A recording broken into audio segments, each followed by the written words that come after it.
Welcome to the Last in Line podcast, where we discuss faith, hope, and truth in the lives of amazing servant leaders. You are in the right place if you crave purpose and if you hunger for a life of significance. This podcast applies biblical truth to our daily lives, and we pray that you walk away encouraged and inspired. This is the Last in Line podcast. Gentlemen, I'm happy to introduce to you today Mr. Jake Hamilton, who is the author of a book we're going to talk about today called The Journey to Biblical Masculinity, 12 Paths Every Man Must Take. And in today's culture, you know this, masculinity is often faces criticism, which lead men to question their identities. There's a lack of fatherly guidance that leaves many men searching for support and struggling in their roles as husbands and fathers. However, there is hope that remains within reach, waiting to be discovered through a bold exploration of story, psychological, mythological, and theologically. Jake Hamilton is the visionary behind the Fight Men's Movement, which steps into the forefront of the masculinity dialogue, offering wisdom and encouragement of a modern-day elder. In his book that I just mentioned, he unveils the legendary tale of Parzival as a blueprint for pursuing biblical masculinity. Now, we're not going to go in depth to Parzival and the Holy Grail and the mythological parable that is. I didn't go deep into that in my reading, but I did pull out all of the 12 biblically masculine traits and steps and paths that he outlines. We may not cover all 12, but I do go into some of the ones that stand out to me.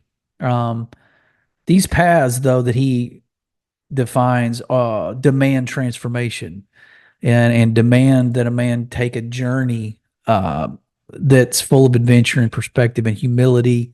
As men embrace the sacrificial service, he says, within God's kingdom, they awaken their innate desires for adventure and heroism, weaving their own narratives into the grand tapestry of God's story.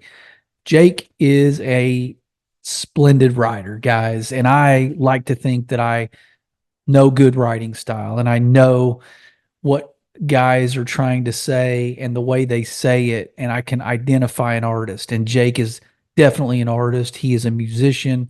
He's a father. He's a husband. He does a lot. He's a pastor. So he's a great writer. I think this is a great book. I may have prepared for this harder than I've prepared for any interview in a long time. So I'm not going to go into any more than that, but I think you're going to enjoy this talk with Mr. Jake Hamilton. Jake Hamilton, man, I am honored to have you on Last in Line podcast. Welcome aboard. Thank you so much. It is a privilege to be here. I'm glad we could talk about this. Yeah, man. You are in good company here. From what I know of 99% of my listeners, what we're going to talk about is right in their alley. And you break it down really good in this book. And we're recording this a couple months before it releases. So I feel privileged to be on the front end of that. For the guys, when they hear this in real time, the book will be out hopefully the week of. And so you guys have got to get it. I mean, you have got to get this book. And so I told Jake offline, for the guys listening, I prepared harder for this than I have. And not to say anything about my other interviews, but I don't know. I felt myself getting lost in the book and preparation. And I look up and it's 30 or 40 minutes later and I've got 3 pages of notes. And so I don't know what that means. I don't know if that means anything, but I'll just tell you, I was in it, dude. I was in it. Wow. Well, what for you? I mean, I know you're interviewing me, but I'm like, what stood out for you? Like, what made your heart leap as you were kind of going through it? Just because I've been doing this for 4 seasons and coming up on 400 episodes, and masculinity has been the kind of the undercurrent. Servant leadership has been a common thread throughout most of my episodes. And the way you hit on a lot of these, some of the same points that I've been talking about for 4 years, but the way you come at stuff is different. And some of your wordsmithing, and I know you're an artist, I know you're a musician, maybe that's part of it, but your wordsmithing is sharp. Wow. And so I don't know. I tip my hat to people that can write this way. So I was in it because just the way you word things, and I'm big on how to kind of articulate a message. So you do really well. I don't know. Is this it can't be your first book. How many books have you written? This would be like my first official book. Yeah, I did some work on a book in the past, but it was more like a fragmented, a gathering of things that I wanted to talk about and write about. And some of it was poetry, some of it was story, some of it was song. But this is like my first front to back, Yeah. like I'm going to hone a message. And really, this has a lot to do with the fact that now, about a decade in of studying and processing and working with men, it's like you kind of hone that language of what you know will be most effective. Yeah. Obviously I dip into poetry and stuff like that because of being a songwriter and an artist, Hmm. but I'm trying to get this thing. I'm trying to take 50 resources and distill it down into something a man can read in 5-10 minutes. And you put it so well. It's like they can then ruminate and think and meditate on it for hours afterwards, days afterwards. I'm hoping to give them something that will stay with them. And it's not just like, oh yeah, okay, great, another point. Okay, great. A little bit more Yeah. information, but it's something that settles inside of the soul. Yeah. That's what I'm really Yeah. looking. And we're going to scratch the surface. Sort of for the guys, the name of the book is The Journey to Biblical Masculinity, right? And that's a broad brush, but then you go into 12 paths every man must take. And I think we're only going to cover 3 or 4. Like, I don't know if I'm ashamed of that. I'm probably not, but I'm just like, we may have to bring you back, in a few months I'm to talk in. about the other, 8. But these were great. And I guess, I picked the 4 that I think just jumped off the page. But before we get in, because we're going to get deep in this, and I promise to try to go an hour. If we go an hour 5 minutes, man, that's on me. But I'm in. It's all right. okay, all right. Well, we're cut from the same cloth because I'm no musician, but I've written lyrics and worked with our Okay. worship team, and I'm just kind of poetry, that kind of thing. I've written Yeah. some books. I've published some devotionals on YouVersion. So I mean, we're of the same family. So artistically, give us a background. I mean, you're a pastor, you're a writer, you're a musician. You started what's called is it the Fight Yeah. Ministry for Men? So give me a Yeah. little background of just your resume, maybe. Well, I mean, I started my first creative entrepreneur endeavor when I was 15 out of my parents' garage, painting murals and doing graphic design. We had to do everything by hand and copy. And I remember I wanted some clothes that my parents couldn't afford at the time. And so I started my own business. A guy said, if you can draw, you can airbrush. And if you can airbrush, you could design. And if you could design, you can get paid. And so I literally started doing creative stuff and doing art for a living from the time I was 15 years old. I interviewed with Disney when I was 17 years old and thought that's what I was going to do with the rest of my life. Genuinely, I was like going to go to Cal Arts. I was going to work for Disney. I was going to paint and do cartoons. And that was my sort of career path. But I came back to the church when I was a senior, 18 years old, and bought a $50 guitar and worked at a camp for inner city kids with the Salvation Army, and got my life just smashed, working with 8-year-olds and 10-year-olds, and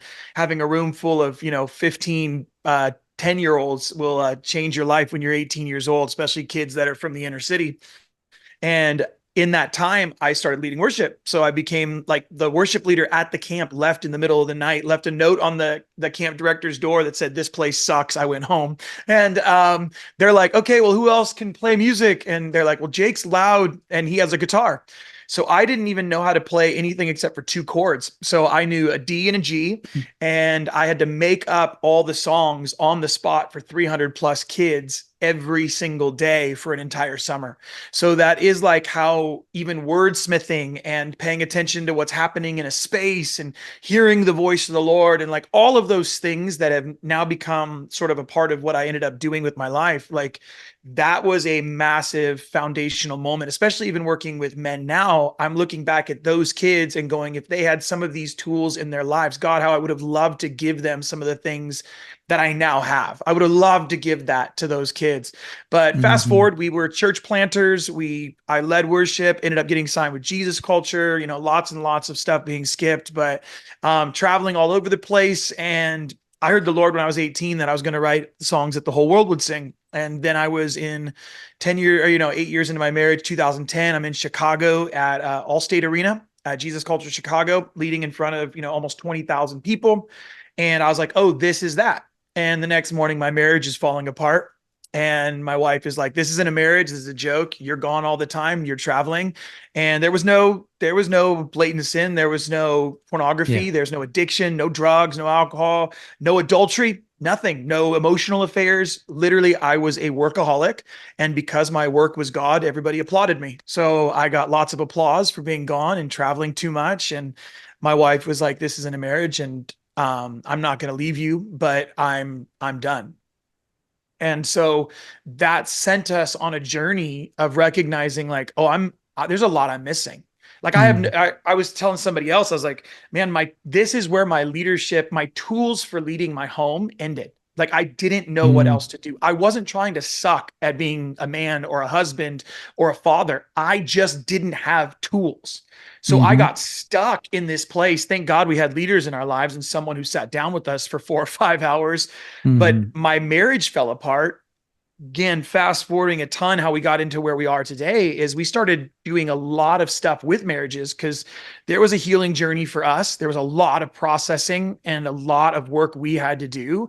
And over that journey, as we're helping other marriages as well, someone told us, if you really want to help marriages, you need to get men. And I was like, well, that sounds lame because all men's ministries suck. So I know that's really cynical, but I was like, I just am like way too aggressive for 90% of what else is out there. And I know a whole lot of other guys that are fringe whose language isn't as clean. Maybe their lives are a little messy and they are totally misfits. And I was like, that's probably who I'm trying to reach. And keep fast forwarding, man, my kids turn into teenagers and I start just going hard after how does a boy become a man? And that led us to a lot of where we're at today. So that's the long journey of just the art and the ministry and the church planting and all of it. We've been very privileged to see a whole lot of the good, the bad, and the ugly of marriage, family, church, all of it. And haven't come out jaded. We have a lot of hope for where this can go and what work needs to be done inside of families in order to get us to a place of wholeness. Yeah, that's good. I mean, that paints a pretty good picture, even though you skipped some stuff, I'm sure, but that's a really good picture of who we're talking to today. And it gives the guys an idea of where your heart is and how it got there. Because what you talk about is the men that are kind of, you got to dip into the fray, I would think, of some of the outliers when it comes to men that are, I mean, sometimes there's a dichotomy between, okay, am I godly? Am I a Christian? Am I in church or am I a man? Am I masculine? Am I, chasing after true manhood? Like we think that there's a division there and there's gotta be a mesh there. And so for you to say, I'm going after the guys that are kind of on the fringe, like you put it, I mean, those are the guys that move the needle. Like I think ultimately in the spiritual life in the church, big C or little C church, I think the guys with a little bit of rough edges are going to move the needle most because they're going to relate to the guys who are most broken, in my opinion. And you talk some about that, right? Well, I think like if we're just talking Bible at this point, I mean, just look at the guys God chooses. These are not these are your outliers. These are your men who walk in a masculine, which by the way, isn't a personality. Manhood, masculinity is not a personality type. So just because you like hunting or fishing or you do XYZ, whatever your list is of manhood, that manhood is not a personality type. So it has to be beyond personality, beyond just sort of the basics we know that a man does in culture. We have to step beyond those sort of very basic definitions to get into the weeds of what a man actually brings to culture, what a man actually brings to a home, to family, to the community, to the kingdom of God, to church. And when we can't define that, like, and this is my opinion, when we're not defining that clearly for a generation goes out into gender confusion and goes, well, I don't know what a man or a woman is because I don't know what they do. I don't know what their roles are, and they must not be that important. And frankly, I don't care anymore. So we are the ones that have to take responsibility for some of that, because we didn't clearly define, what does it mean to be a man? What does it mean to be a godly man? And by the way, if this is just a moral standard, there's lots of dudes who are walking moral standards who aren't godly either. So it's like, we can't use this as moral superiority. We're talking about radical transformation inside of homes that transforms the culture around us. And it begins with a man and his wife and his kids in a home. Yeah. And I think as we get into this, it's going to feel like at first, at least from my end, it might feel like to the listeners we're railing on guys, but I think I need to paint a picture of us sort of breaking them down so we can build them up at the end, because that's what your book is doing, is building us up. But it's also full of truth, and sometimes truth is brutal. And I think so. There's a quote, and it may feel like story time because I'm going to read some quotes. It's such good writing. Like, I feel like for the listeners, it's just going to whet your appetite to want to go get the book, but I have to read some of it. But there's a quote that says evil spelled backwards is live in the book, which I thought was pretty cool. I never really thought of it that way. But so to truly be alive, to live, is the exact opposite of evil. So my question to you would be, would you consider abdicating our responsibilities to missional manhood as a form of evil behavior? Yes, absolutely. The thing is that here's what I've recognized. Any man can buy a plane ticket 3,000 miles around the world, spend several $1,000s to go and minister to strangers who he'll never see again. That same man has a hard time walking 30 feet across his own living room to minister those same truths to his wife, who has to see him every day. Which one will be the definition of biblical masculinity? Will it be the guy who went on the missions trip to minister to strangers, or the guy who walked 30 feet across his living room to actually engage with his bride? To me, biblical masculinity looks like God coming down as the husband for his bride, and when she nails him to the cross, he still says, forgive her. Come on. That's mission. That is the essence of mission. That is the foundation of us being a gospel-centered masculinity, is us being able to do for our wives what Christ did for his church. And when we abdicate that to go and do things for God or in the name of God that we're not or in our business or in our whatever, our ego pursuits, not that all business is ego pursuits, but you get what I'm saying. So much of it is like, I want this for my business. I want this in my life, but we don't practically apply it to our own family life. You know, guys working out at the gym for 4 hours, but can't have a 40-minute conversation with their wives. That isn't about manhood. That's about values. That is about value systems. That is about training. That is about strength. That is about understanding. And we have to begin to understand that we're not living in that way. It is the very definition of evil. When the one we've said we would love in our own homes, let's just start there, we do not choose, cherish, or prefer, then we are operating in something that is anti-Christ in nature. Well, and you're not just talking from the saddle of your high horse either. It sounds like from your explanation of your background, you lived this, and you kind of had a picture of what good was not, and then eventually, evolved into what good is, and learning how to walk across the living room and focus on your bride and have those hard conversations. And it never ends. Let me just be real clear about that. Like, this is not a guy talking about it from an ivory tower. I mean, we were in an argument 2 days ago. You know what I mean? Where it's like, I'm being stubborn as hell. She's actually trying to have a conversation with me. And I'm like, I don't like the way she's talking to me about it. And it feels derogatory. So now we're at a standoff, but we have tools now to be able to engage and not run away. And Right. that really is the key. There's no version of arrival in this thing. No. Nobody is ever going to arrive in Christianity as a father or as a husband or as a man. You're just not. And if your goal is to arrive into some form of perfection, you are living in delusion already. You are in delusion because this is a whole life journey that you have to set your face to. Yeah, and I feel like even though the structure will never fully be completed, I believe that having conversations like this, reading books like yours, are stacking bricks, and we're building this structure, right? And it may not ever get fully with a roof on it, but eventually we're getting a better fortress around us. That's why we talk about it as pathways. Because all I want for men is to hear a signpost or find a signpost that says, hey, you're still heading the right direction. Yeah. You're on the right path. It may not feel like it today, but if you do a few things well, and you give a few things proper attention in your life, you can at least then have the faith and the hope and the kindness to yourself that at least you're still on the right path.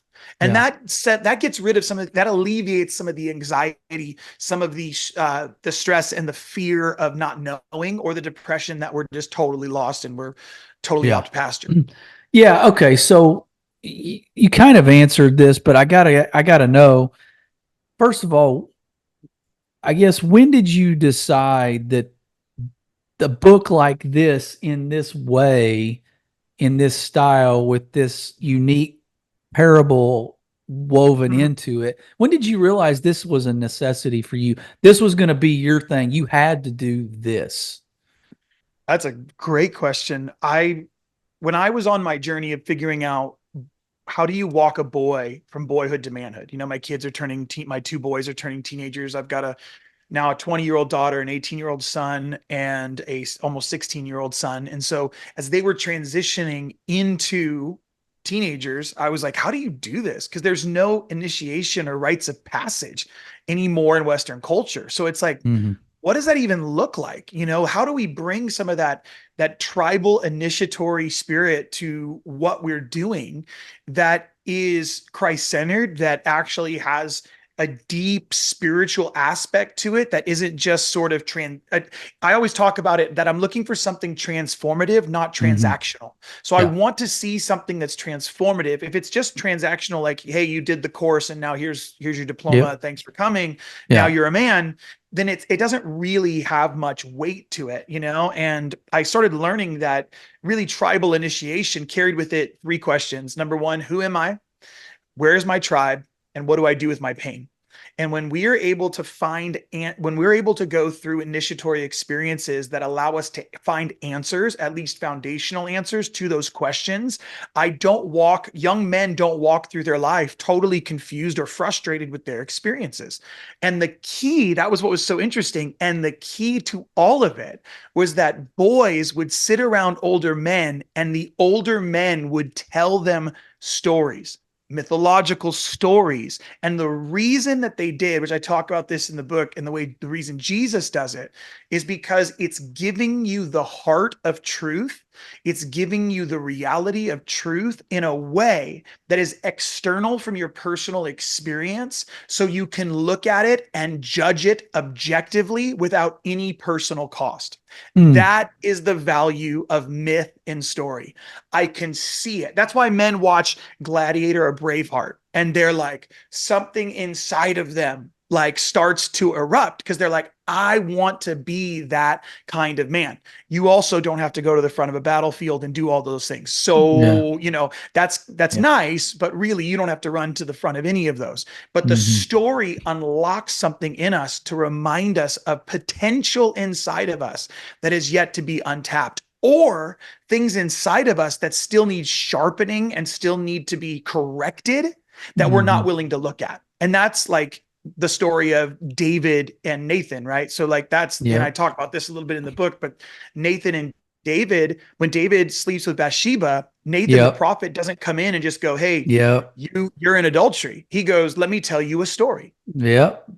And we don't have those stories in our culture anymore. And when I started digging into mythological stories, Jack and the Beanstalk, Handless Maiden, the Green Knight, Sir Gawain, and Lady Ragnell, the Fox Woman, the serpent, oh gosh, there's one that I always tell, which is the story of the Lindworm. And so it's like, there's all these stories that I've like learned and memorized and eternalized. Iron John, Parzival now as well. All of these that I tell at a moment's notice, and I can tell them in 30 minutes, or I can tell them over 3 days. Yeah. And what happens is when we do this at like what we have our fight weekends, men's souls start to open up because they're like, I know what that feels like. And I'm like, dude, this is a story that's been told for hundreds of years around campfires, and you can relate to it. That's how deep rooted we are in story. And I always just tell men, like, the beauty of telling story in this way is that they would tell young kids the stories of the culture. And then when they went through their initiatory experience on the other side, they'd tell them the history of their culture. Yeah. So when you're young, you can be told the stories, which is why we have the New Testament set up the way that we do. So it's like you're hearing the stories of the culture so that when you transition into manhood, you can be trusted with the history of our culture. Wow. That's deep, because I don't have the background you do when it comes to the mythological stories and those kinds of things. And like you said, I don't guess we don't really come up that way. And it's not like we're sitting around the campfire with, 2 and 3 generations of guys from our family telling those stories. But all that to say, what chapter, because you kind of touched on initiation, and that's part of my, you're reading my notes here, but that's one of the 4 that I want to talk about. But no, which one would you say was most impactful for you personally to write, or maybe most challenging, or both? Oh, the hardest one was the feminine. And really the reason that it's so hard is because I don't want to expose too many people. We put this book through a lot of process. And what was most interesting to me is that the moment you say something is deeply masculine, or traditionally masculine, or biblically masculine, you're starting a fight. And I wasn't trying to start a fight. I was simply trying to say there is a difference. And I want us to be able to better define that difference and those differences so that we are a strength to culture and not just another judgmental voice towards culture. We need to be offering foundational building blocks to what it means to be a man and what it means to be a woman for our kids, our grandkids, and our great grandkids. And when we won't even put it in a book, and I have to fight for it, I have to go to war for that language, something is off. And you had to fight for that chapter, would you say? Yeah. Oh yeah. Okay. Oh yeah. Not a question. And because it's the moment you start saying there are a few things that are masculine. This is what a man does. Yeah. Well, yeah, but a woman can do that too. Okay. You're right. A woman can, but will she ever do it as well as a man? No. Right. In the same way that a man, there are certain things a woman will not do the same way a man will. There's a reason that most generals are not going to put, how many women Navy SEALs do we have? How many women oil riggers do we have? How many women construction workers do we have? How many, you're like, well, but there is one. There's one. Her name is blah, blah, blah. And she's like, that's great. Good for her. But we have to recognize that a heart, and it's just a biological, psychological, physiological, spiritual fact, is that we are different. And those differences aren't bad. They are necessary for a culture to thrive. Yeah. And the Bible articulates that pretty well when it talks about the weaker vessel, and it's more emotional, more sensitive, those kinds of things. And equality and equity are different things. And so what is our Holy Grail then? You talk about Parzival and the Holy Grail and this story that you wove it in nice, and man, I need to get better at some of these stories, but what is our Holy Grail that we're chasing then, or that guys should have our sights on? Well, the story of Parzival, the Holy Grail. I don't want to ruin the story, so Right. I'll just let you all read it. But the idea of the Holy Grail is the thing that actually reminds us of who we are and where we came from, so that we can own where we're going with such authority that we do not compromise along the way. And for us, I look at it as the entirety of the Holy Grail in my Jake Hamilton version. There's loads of deeper psychologists and mythologists who would disagree, but I'm not any of those guys. This is just one man's opinion. I think that at the center of all the things we're looking for is we're looking for the truest form of ourselves. We're looking for authenticity, because authenticity, if we were made in the image of God, is the greatest display of God on earth. Do you see what I'm saying? Like, that to me is the package. I have to own my story. This is the whole phrase for the fight. The fight is own who you are, discover who you could be. Because if I can't own who I am, then I cannot figure out where my story is leading me. I'm busy numbing out or escaping from the things that I experienced. But Jesus didn't save you from your story. He saved you from your sin. Those are two different things. If Jesus saved you from your story, he eradicates everything that went prior that actually makes you who you are today, which isn't accurate biblically. And so he saves us from the sin that's perpetuated by the lifestyle we had, but it does not save us from the story that we went through, because the story we went through has redemptive purposes, and that pain has in it a promise if I'm willing to go back and do the work and take a look at it. Yeah. And most people do not want to do that. And guys equate the two as the same. A lot of guys define their story by their sin. Am I right? Because I think you talk about some of that too in there. Say what you said again about the fight's motto. You own who you are and discover who you could be. Discover who you could be. Okay, I had to write that down. Our whole thing is we're training men how to fight for their identity, their family, and their legacy. That's what we're training men to do. We want to train men to fight for their identity, their family, and their legacy.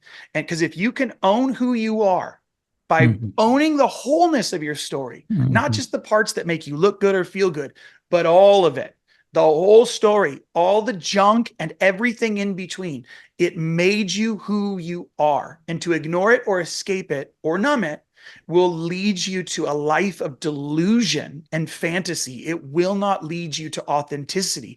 And if we want to walk in real courage, we want to walk in real boldness, we want to walk in that stuff, you must walk in authenticity.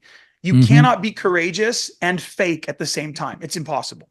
No, and I would say I could probably take 20 guys in the last, I don't know, 3 to 4 months that I've interviewed and sit them down and ask, what's the one thing guys are hungry for? And I would bet they would say exactly what you said, authenticity. Like, I don't care how ugly it is. I don't care how bruised and scarred it is. Just give me the truth. Give me real. Give me something I can relate to. Am I right? That's it. And I say this all the time, and I do mention this in the book as well. For me, it's the image of Christ. So his bride crucifies him, which is a whole thing we could get into, right? Yeah. He says, forgive her. When he resurrects from the grave, what is the only thing he keeps? His scars. Yeah. To me, it's a better miracle if he doesn't keep his scars. Like, right? Like, look, I got born again. I got resurrected. Look, no scars, all done, all clean, all new. Even brand new resurrected Jesus Christ keeps his scars, and he does not hide them. He utilizes his scars to destroy doubt. The moment you can engage with your scars and vulnerably share your scars, you now have the ability to eradicate doubt in culture and in your family. But that's Romans 5. Romans 5 says, like, more than this, Paul says, more than this, we like rejoice in our suffering. That's right. And it's like, boo, Jake, that's stupid. It's like, no, we rejoice in our suffering because suffering produces perseverance, and perseverance produces character, and character produces hope, and hope doesn't disappoint. That's what we're talking about. When I have character, I can be authentic. My authenticity, showing off my scars, destroys doubt and produces hope because they realize this isn't about perfection.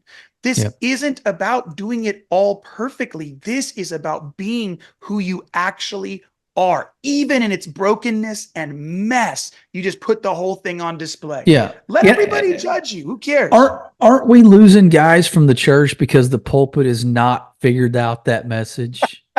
I mean, you could go on for days on this, couldn't you? Can you boil your thoughts down into maybe a couple minutes? I think the church has done an amazing job of being a resource to culture in the ways that the government has failed.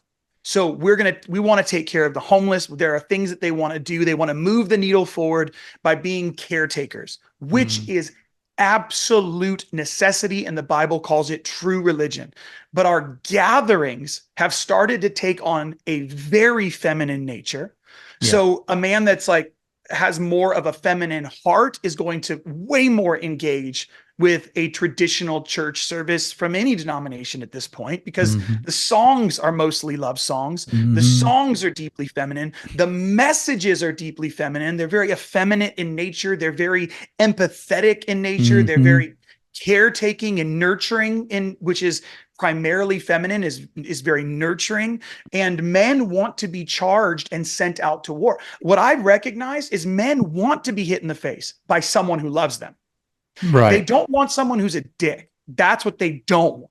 They don't want that. They don't want a dude who's like, well, you suck because you suck.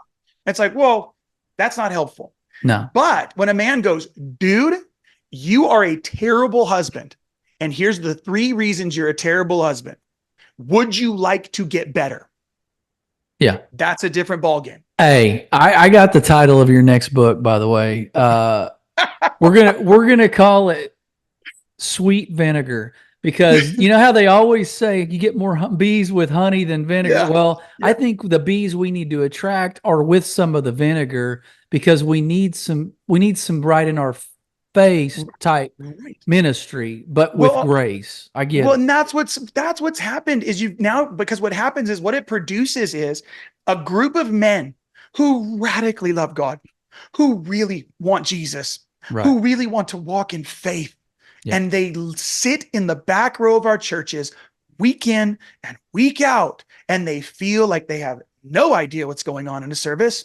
They don't get half of the songs. They don't want to raise their hands. They don't know what to do with all of that space. They don't want to say hi to their neighbors. And it's not because they're jerks. It's not because they're not awesome. It's not because they're not good husbands or good fathers.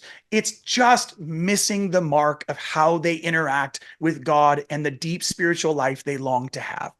Yeah. We're trying to charge men with learning how to fight and go to war for the things that really matter in a way that connects with a masculine heart. I mean, I meet guys all the time when I'm out. I travel. I don't travel as much as I used to, but when I travel and I'm like sitting, like usually what I'll do is I'll end up, because I can get into restaurants easier, I'll sit up at the bar and I'll hang out. I'll have my dinner there, start up conversations with people.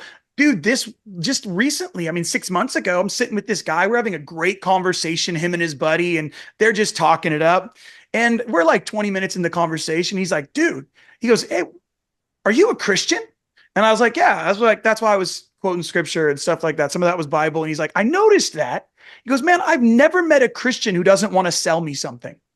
Yes. Come on. And I was like, there it is. Because men don't want to be sold to. They want to be charged with war. They want to know how to go to battle for something. They don't want to be pitched something. That's beautiful. In the name of evangelism.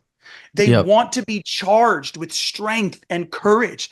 They want something so weighty in their hands. They want the awe-inspiring nature of the creator of the universe engaging with them, but they feel like there's no access points in our current communities. And not to say all of them, please hear me. And I'm not trying to bash the church, because I wouldn't be here without it. And I hear you. but there is something of the masculine that has been lost. And when our only option are guys who are just mean, that doesn't leave us with much hope either. Yeah. Yeah. Well, You know? okay. So I'm going to shift gears, and that's my Please. fault. I'm probably not a great segueist, You but don't I have to mean, be. you've We're got my good. brain, you got my brain going, man. I got the wheels turning. But you kind of touched on the initiation chapter. Yeah. And I had some notes from there, but I did want to ask, I want to read a quote from this chapter, and it's lengthy, but I'm going to ask my question on the front end of it as Okay. to how this text I'm about to read fits in the initiation chapter. And you'll hear it and you'll get it and you'll explain it. But I just, for guys that may read the book and go, well, okay, how can I bridge this gap here? So here it goes. So you talking about men here who are kind of struggling in the depths of their sin, whatever that is, addiction. Yep. Says the saddest part of all this is that the man struggling the most are some of the best servants in the church. The men caught in the most oppressive cycles of porn, deepest bouts of depression, most aggressive behavior are the guys leading and serving on Sunday. Then those same men, in order to minimize the sting of their transgression, serve more and develop a high degree of Christian moralism put on full display for all to see. We develop moral superiority, you talked about that earlier, toward others as a defense mechanism to protect our secrets, while forcing out love and any form of accountability. I'm almost there. I'm landing the plane. Right. Some men will even double down on religious fanaticism as a substitute for true encounter because they can't bear the thought that they might be exposed. To be exposed is the first step toward vulnerability, which is the first step toward authenticity, which is the first step toward true and lasting authority. But the cost for men is too high. They refuse to yield to the process, to face the giant, take responsibility for their own lives and their own actions, and then see what happens when they step inside the fiery furnace and stand against the crowd. How is that in the initiation chapter? Because part of initiation is I have to go in to the underworld. You might have heard of it, Joseph Campbell. George Lucas worked with him in order to create Star Wars, basically the original trilogy. And he has something called the hero's journey. And the hero's journey is a massive part of really even why I'm saying what I'm saying in that piece, which is I only want to look at my goodness. Don't tell me I have any darkness. Mm-hmm. And if I have to look at my darkness, just tell me that Jesus took it away and it's covered in the blood. All of which is not really great theology. And so what happens is we never take a look at it and we pretend like it doesn't exist. And in order to compensate for the lack of integrity, we go and do great moral acts or spiritual acts or religious acts in order to cover up to lower the risk. This is a better way of saying it, to lower the risk that someone might ask me how I'm actually doing. Yeah. And that right there is the scariest thing that can happen to a man who's in hiding, which is most men. They stay in hiding because I'm getting applauded and celebrated the harder I work. So I'm going to serve harder. I'm going to go. It's going to be more devotion, more meetings, more conferences, more servanthood. I'll wash the toilets. I'll do the thing. I'll speak every week. You tell me what to do. It's religious fanaticism that covers up the fact that I am still a little boy, 12 years old, 10 years old, 8 years old, whose pain never got touched and dealt with. And now I've carried it into my adult life. I've carried it into my marriage. I've carried it into my fatherhood. And my kids are paying a price. My wife is paying a price. My soul is paying a price.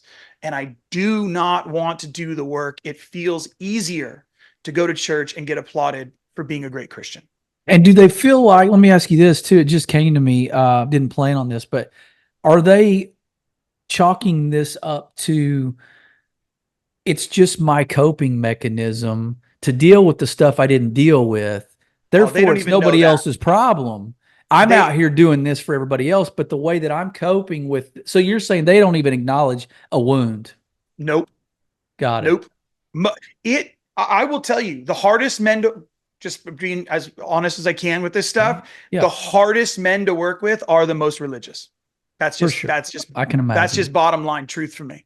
I actually do better. Like this work is actually better done with a man who is fed up and he is done. He's angry. He's frustrated, maybe even bitter or jaded or depressed.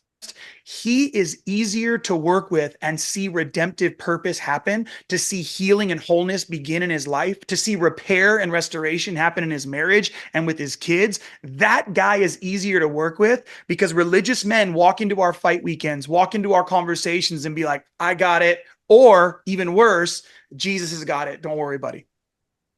Yeah. Don't worry. It's on God. Yeah. And I'm like, no. Yeah. He took it on so that you could partner with him in the work of processing the redemptive purposes of your pain. That's right. And if you're not going to look at it, you never got redemption. You got escapism. Yeah. That's Guys don't hate their sin enough, I think ultimately is what it boils to. Guys like that who are the super religious, they don't hate the sin enough. I think it's even worse than that. What they don't know what to do, this is my opinion again, is they don't know what to do with the fact that they're not angry. They're actually really sad. They don't know what to do with their sadness. Men don't know what to do with their grief. That's true. My dad didn't like me, so I'm pissed. My mom didn't care for me. Now I'm going to treat women like whores everywhere I go. Yeah. And I'm going to talk bad to my wife. And I'm going to look at porn. This has nothing to do with porn or the way you treat your wife. You're still mad at your mom because she didn't know how to look at you and tell you you were amazing.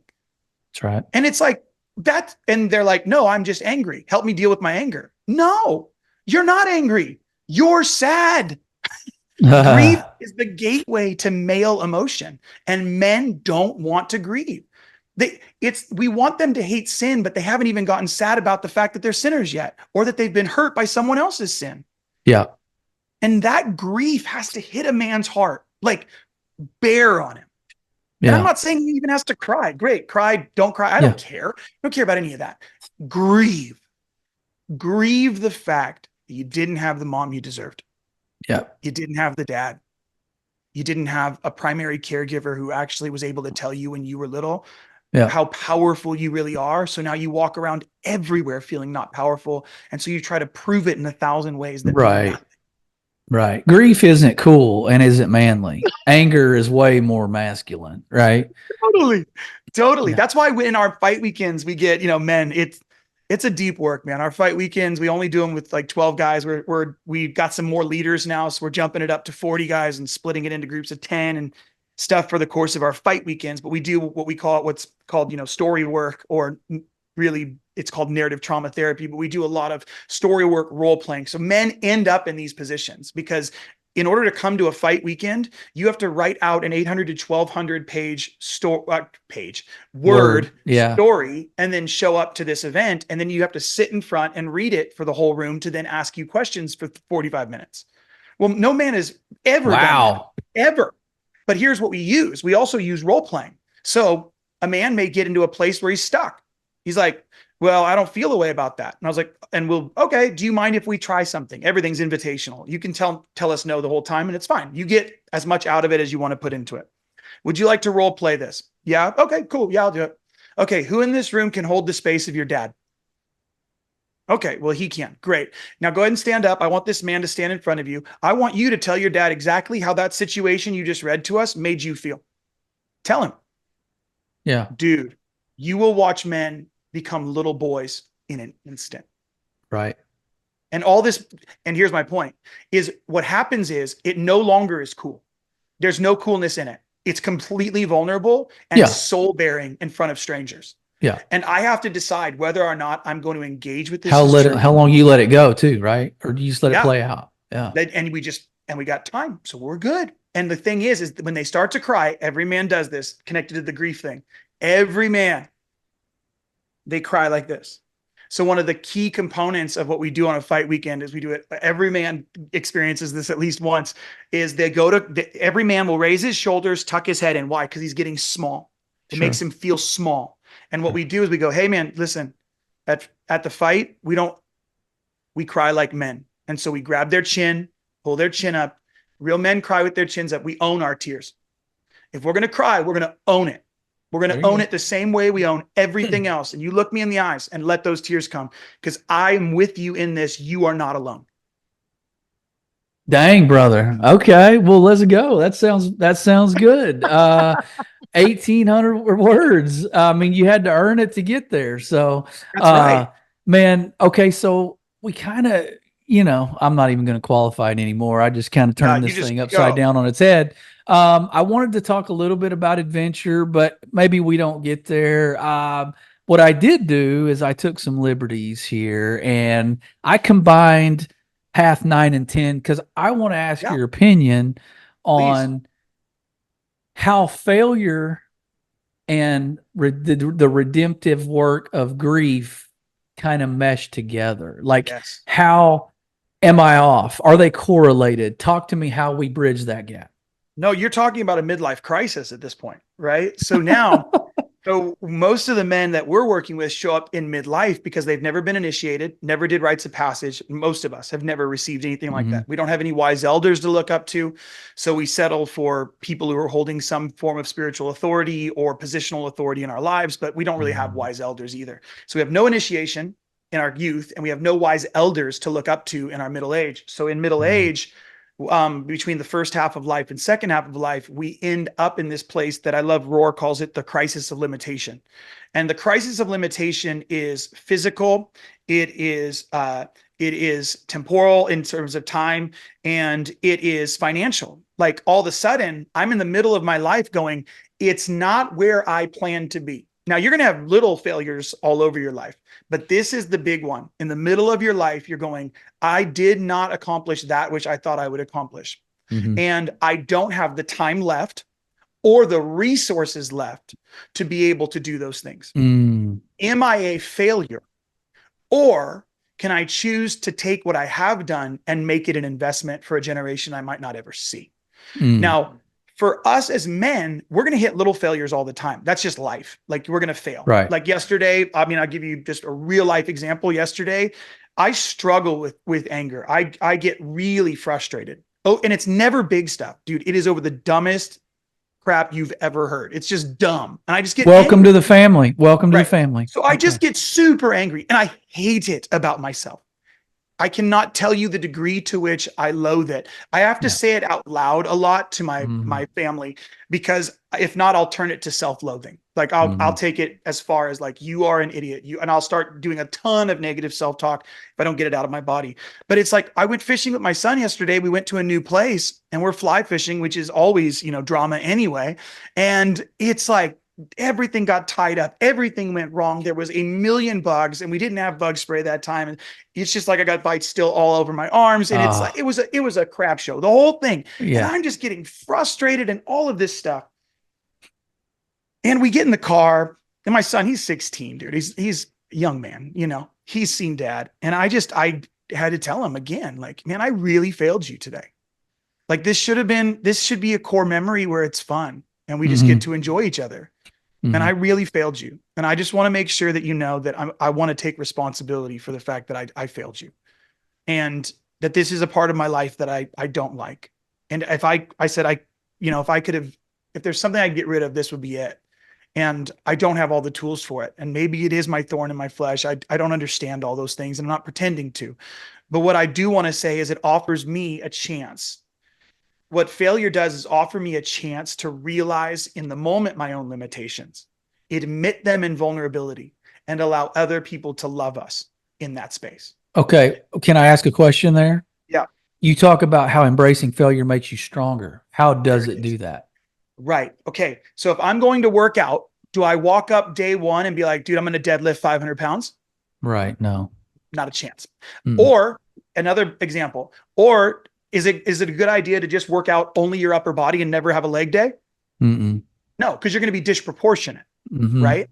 So the point is, this is a muscle we work out. It's these failures reveal to us the places in our lives where we lack strength that still need attention and still need to be worked out. So now I can wait for the next moment of failure. Failure is an invitation. It's an invitation to go, hey, you're weak in that area. Now I can just wait till the next time I fail, or I can intentionally continue to put myself in those situations with intention so that when I'm setting myself up to in a situation, I am probably going to fail, but I know it and it's contained now. Right? Yeah. That is why I do ice baths. I do ice baths. I know there's all the health and it's a fad and blah, blah. Sure. I need it to sit in an ice bath to go, I feel like I'm going to die. And I tell myself, you are okay. You're going to be fine. Yeah. Slow down and breathe. Guess where I take that when I get into a hyper, for sure, angry moment? Real life. Yeah. Breathe. Okay, you're going to be okay. This isn't the end of the world.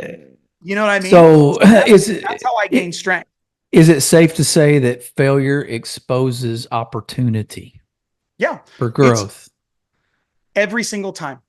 Every single time. All it's doing is going, hey, your right arm is a little bit weaker than your left. You might want to just start working it out a little differently. It's just targeting the places in your life that you haven't given much attention to. Why? And again, back to grief. Why? Because because anger is just a defender, right? So let's just put that out there. Anger is not a primary emotion. I know some people say it is. That's fine. Do whatever. Anger is always defending something.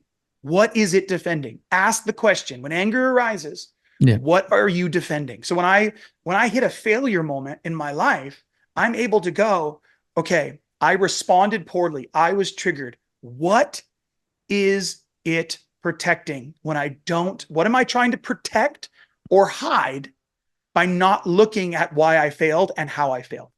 Yeah. In my life, the failure exposes vulnerability that I don't want people to see, or an inadequacy of some kind. Yep. And then that we mask that, right? We hide it by taking the eyes off of that, and we make the focus on our anger, and we want to make it super flashy so we can take the attention off of our vulnerability. Or we double down on religion again. Oh, there you go. Yeah. See? So now I double down on, whoa. I might have messed up there, but I am saved. I am redeemed. I am a child of God, and I'm going to go serve the poor. I'm going to be at church. I'm going to do the thing. All those are great things, but not when they're a cover for your vulnerability. And that doesn't help with repentance either. Like that doesn't change you. You just keep saying that every time. That's right. And it doesn't stick. That's why for us, we're giving men a place to go, here is my darkest secret. Here's all my darkness. Here it is. Yeah. Where do men get to do that? And because if you're going to an accountability group for 6 months and you're still being accountable for the same thing you started with 6 months ago, it's not working. Go find something else. For sure. It's not working. Like accountability is not so that you can show up every week to deal with the same thing. We need groups of men who can show up and you go, I'm dealing with porn. I'm like, yeah, great porn. Where did sexuality go awry in your life? Yeah. What was your first sexual encounter like? Right. How did that make you feel? Where'd that come from? What was your relationship like with your mom? How did you grow up with your brother and sister? Were there any other awkward sexual encounters you had growing up? Was there any kind of heart issue in your own life that's actually, this could be, you know what I mean? We're doing the work. Yeah. We're not just trying to get you, oh, thanks, brother, for sharing. Right. No, absolutely. I'm so tired of that. Tired of that. I don't care. I do not care about your porn issue. That is a fruit issue, that is a fruit issue, not a root issue. It's not a root. Yeah. I'm not worried about it. If we can get to the root, porn just falls off the other end. I'm not worried about that. But we've got to do the work, embrace our vulnerability, embrace our failings in order to get to some of those things that are creating the root systems where all this stuff we don't want is showing up. Yeah, we got to stop being fearful of being outed. It's time that we're outing ourselves, right? Because that's what you're saying is that's it. We walk in a fear of being outed and discovered and found out. Well, guess what? I'm standing in front of the line going, here it is. You can't out me because I'm outing myself. And since we're specifically talking about Christian men, you've already been outed. God already knows your heart. So who the hell cares? Yeah, that's right. You know what I'm saying? I'm not trying to be irreverent, but God, get over yourself. For sure. Oh yes, but dude, I can't share this because if my wife found out, my marriage would fall apart. Well, it might. You're right. Your marriage might fall apart, but I still believe in resurrection. I thought you did too. Yeah. So if your marriage dies, marriage one dies. That marriage, and I mean marriage one as part one of your story, dies. Well, then the resurrection version is going to be that much better. Is that not true? Yeah. Well, I don't know about that. I think she'll leave me. She might, but she's only allowed to love part of you right now. That's it. It's garbage now. So what do you really have to lose? I mean, okay. Well, I apologize. I sent you off on some rabbit trail, and that was on me. But I love it. So that's why I was thinking. Like, it came to me. I'm thinking, okay, the grieving can also be grieving the death of your old failing self, because your story has been failure. We got to grieve. We almost need to have a funeral of that guy, because then that puts closure around it. Then we're like, you know what? I can address it. It's not who I am. I can look back and put it to bed. I can grieve over that and move forward, because that's not who I am. Too many guys are carrying, I think you mentioned in the book, carrying that long bag behind them, right? I thought of Linus with the blanket. So they're carrying that, that blanket and it really is a security blanket. Because that's what I get to lean on and be a victim of, because I failed. So I get to be who I am now. It gives me permission. Right. So, okay. Dude, the time is flying, and so I need to be respectful of you. We're good. There's so many things in this book. And like I said, we scratched the surface, but there's 12 paths. You can't pick just one, I guess, that's your favorite kid out of the 12. But what would be a take home if you could just put a bow on this whole thing and hope somebody walks away with when they leave this conversation? What do you want it to be? Just show up and do the work. Just really, like, this isn't about, you're only in competition with the man you were 24 hours ago. You're in there's nobody else you're in competition with. Did you get one step further today? Great. Dude, you're amazing. Good job. Did you ask your wife one curious question and really genuinely mean to ask it and genuinely paid attention to her answer? Well, dude, way to go. You didn't solve all your marriage problems. You didn't fix everything. Did you sit with your kids and play with them for 30 minutes because they were looking for play and you were way too busy, but you stopped and said, you gave it even boundaries. I'm going to give you, I only have 15 minutes, but let's do it. What do you want to play for 15 minutes? And you just gave them all your attention and affection. You did that today, dude. Good job. That's the work. The work is, I'm showing up to the life that I have. Show up to the life you have, not the life you wish you had, not the delusional fantasy version of what you wished was, should have, would have, could have. Show up to your life and do the work. And I genuinely say this from the bottom of my heart, dude, if our tools don't work for you, dude, go find something that does. I'll be the first person to direct you to 5 other resources, because men just have to simply do something. We're so busy doing nothing. And we're writing it off as we're too busy, or don't you know how much I do? Don't you know how much I work? Oh, don't you know XYZ? Dude, show up to your life and do the work. It is a lot of work, but your great, great grandchildren will thank you. Yeah. And you, I think, even have at the end of the chapter a section called the work. So you actually put the ball on the tee for everybody that reads this. And now all they have to do is just take a step. Because you set the stage nicely. So, bro, tell us where to go get more information about the fight, where to order the book. I guess you could go to your website. Obviously, we go to Amazon. But thisisthefight.com has everything now. Thisisthefight.com has courses. It has community. It has, we do something called Man Talk Monday every single Monday. That's starting up again at the end of the month. And then that'll go, pretty much on forever, as long as we can sustain it. So basically every Monday we do a live with whoever jumps on. That's a part of our community. And then every day after that, I send directly to your phone an encouragement and a challenge every single day based on that topic. So that, like you said, it's practical and you can do the work every day. I'm going to set you up for success. I'm going to set you up with the tools you need to be able to walk this out. And we've done this with enough years now, with enough men and enough marriages to go, listen, this stuff works. If you even choose to show up 10% more than you are today, I I can personally guarantee you it will transform your relationship with yourself, with God, with your wife, and with your kids. All you need is just that little push to recognize how much that actually builds momentum, and you'll want to do it more. And so on top of that, we have our fight weekends are on there as well. Fight weekends, we have one coming up in November. So men, there's only 40 spots for it, so they sell out pretty fast, but I think it just went live literally, I think today. And so like those spots jump on there. We're going to host more. We do 4 a year, but there's just one more for the end of the year. And then the book is on there as well, The Journey to Biblical Masculinity, and that will be out August 6th as well. So I'm just excited for all the tools to get into men's hands, because we've been working really hard on this for several years, and it's finally like right now all happening. And I couldn't be more excited. That's so good. I'm so glad that we got connected. I'm thrilled that I had a copy of this book in time. Shout out to Molly for hooking me up. Yep.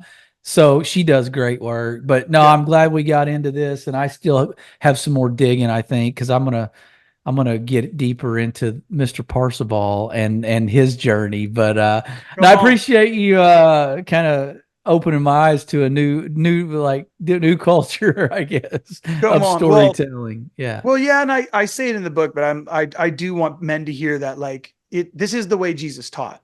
It says in 2 of the Gospels that he never taught without telling a fake story, a parable. They're not real. They're a window into deeper truth that helps us see sometimes what we don't want to see. And so I'm excited for men to get back into this. And I'm also like super encouraged because, men do the same thing to me all the time. Exact same language as you. They're like, oh, you're going to tell a story. How cute.